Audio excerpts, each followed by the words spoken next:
जय जिनेंद्र दोस्तों, कैसे हो आप सब। प्रति मन में श्रावक के 12 व्रत आते हैं। इनमें 12वां व्रत अतिथि समविभाग व्रत है। क्या आप जानते हैं अतिथि समविभाग व्रत किसे कहते हैं?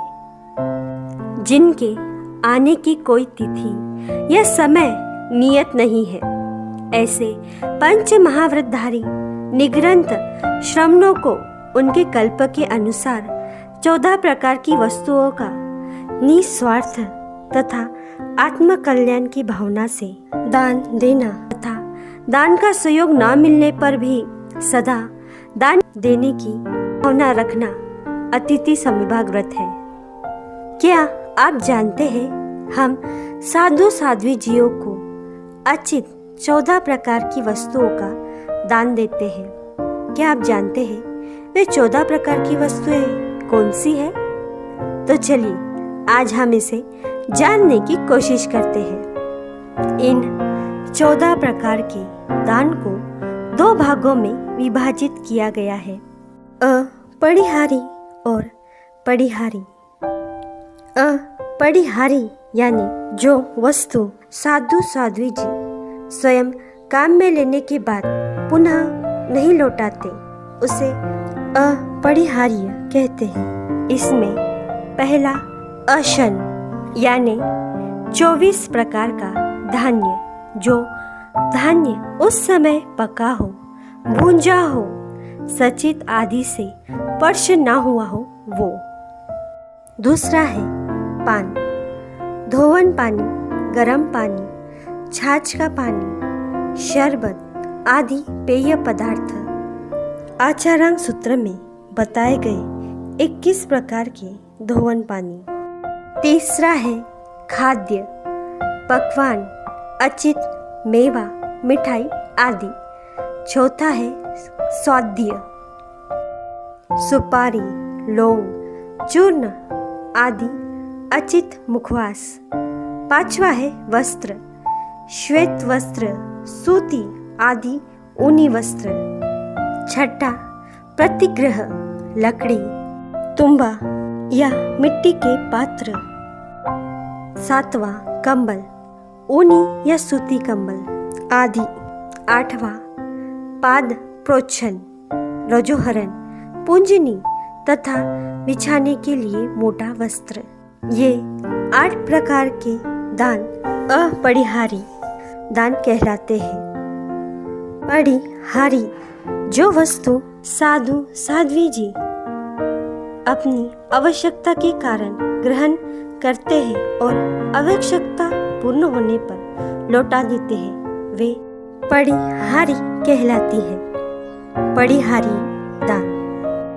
9 पीठ, आहार, पानी रखने के लिए या बैठने के लिए छोटा पाटा या चौकी। 10 फलक, शयन करने का बड़ा पाटा और पीठ के तरफ लगाने का पाटिया। 11 शैया, रहने के लिए मकान, पोषशाला, स्थानक आदि।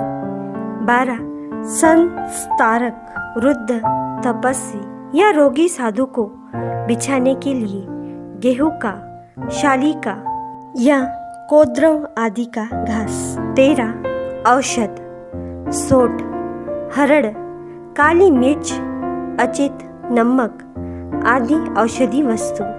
14 भेषज, शतपाक आदि तेल, चूर्ण, गोली आदि बनी हुई दवा। औषध और भेषज में अंतर। औषध यानी एक द्रव्य वाली चीज जैसे हरड़ा, बेहड़ा, सूट आदि।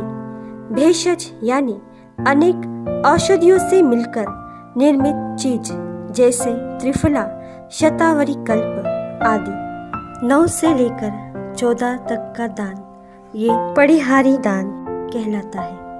ये 14 वस्तुएं प्राय काम आती है, इसलिए इनका उल्लेख किया गया है। इनके अलावा धर्म उपयोगी पुस्तकें, सुई, कैंची आदि भी समझ लेना चाहिए। 12वें अतिथि समविभाग व्रत की 5 अतिचार है।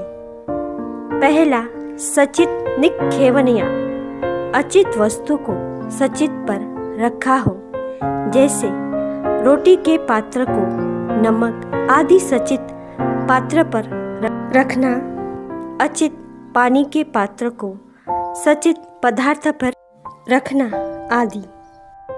दूसरा, सचित पीहनया, यानी अचित अन्न आदि को सचित आदि से ढका हो।